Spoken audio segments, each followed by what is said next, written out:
വിദ്വേഷ പരാമർശ കേസിൽ പി.സി. ജോർജിന് ജാമ്യം. ഈരാറ്റുപേട്ട മജിസ്ട്രേറ്റ് കോടതിയാണ് ഉപാധികളോടെ ജാമ്യം അനുവദിച്ചത്. കോട്ടയം മെഡിക്കൽ കോളേജിൽ ചികിത്സയിൽ തുടരുന്ന പി.സി. ജോർജിനെ പാലായിലെ സ്വകാര്യ ആശുപത്രിയിലേക്ക് മാറ്റി. സമാന വിദ്വേഷ പരാമർശങ്ങൾ ആവർത്തിക്കരുതെന്ന കർശന ഉപാധിയോടെയാണ് പി.സി. ജോർജിന് ജാമ്യം അനുവദിച്ചത്. ഈരാറ്റുപേട്ട മജിസ്ട്രേറ്റ് കോടതിയാണ് ജാമ്യാപേക്ഷ പരിഗണിച്ചത്. ഹർജിയിൽ പ്രതിഭാഗത്തിന്റെയും പ്രോസിക്യൂഷന്റെയും വാദങ്ങൾ ഇന്നലെ പൂർത്തിയായിരുന്നു. കോട്ടയം മെഡിക്കൽ കോളേജിൽ ചികിത്സയിലുള്ള പി.സി. ജോർജിനെ ജാമ്യം അനുവദിച്ചതിനു പിന്നാലെ പാലായിലെ സ്വകാര്യ ആശുപത്രിയിലേക്ക് മാറ്റി. രാജ്യവിരുദ്ധ ശക്തികളോട് വിട്ടുവീഴ്ചയില്ലാത്ത നിലപാട് തുടരുമെന്ന് പി.സി. ജോർജ് പറഞ്ഞു. ഭാരതത്തെ നശിപ്പിക്കാൻ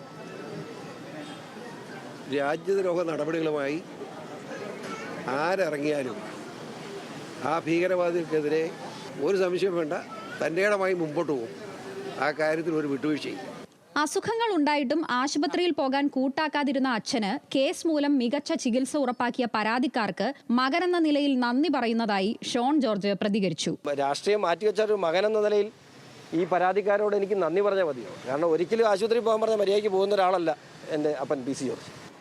അതേസമയം യൂത്ത് ലീഗിന്റെ പരാതി വിജയം കണ്ടുവെന്നും വ്യാജ മെഡിക്കൽ സർട്ടിഫിക്കറ്റാണ് പി.സി. ജോർജ് കോടതിയിൽ ഹാജരാക്കിയതെന്നും പരാതിക്കാരന്റെ അഭിഭാഷകൻ പറഞ്ഞു. പി.സി. ജോർജിന് അത്ര കടുത്ത ആരോഗ്യ പ്രശ്നങ്ങളൊന്നും ഇല്ല. അദ്ദേഹത്തിന് പ്രായ 70 വയസ്സ് കഴിഞ്ഞതിൻ്റെതായ അസുഖങ്ങൾ പക്ഷേ ഉണ്ടായേക്കാം. അത് കോടതി തെറ്റിദ്ധരിപ്പിച്ചു തന്നെയാണ് തീർച്ചയായിട്ടും. ചാനൽ ചർച്ചയിലെ വിദ്വേഷ പരാമർശ കേസിൽ ഈ മാസം 24-നാണ് പി.സി. ജോർജിനെ ഈരാറ്റുപേട്ട പോലീസ് അറസ്റ്റ് ചെയ്തത്. ഹൈക്കോടതി മുൻകൂർ ജാമ്യാപേക്ഷ തള്ളിയതോടെ പി.സി. ജോർജ് കോടതിയിൽ കീഴടങ്ങുകയായിരുന്നു. ന്യൂസ് മലയാളം, കോട്ടയം.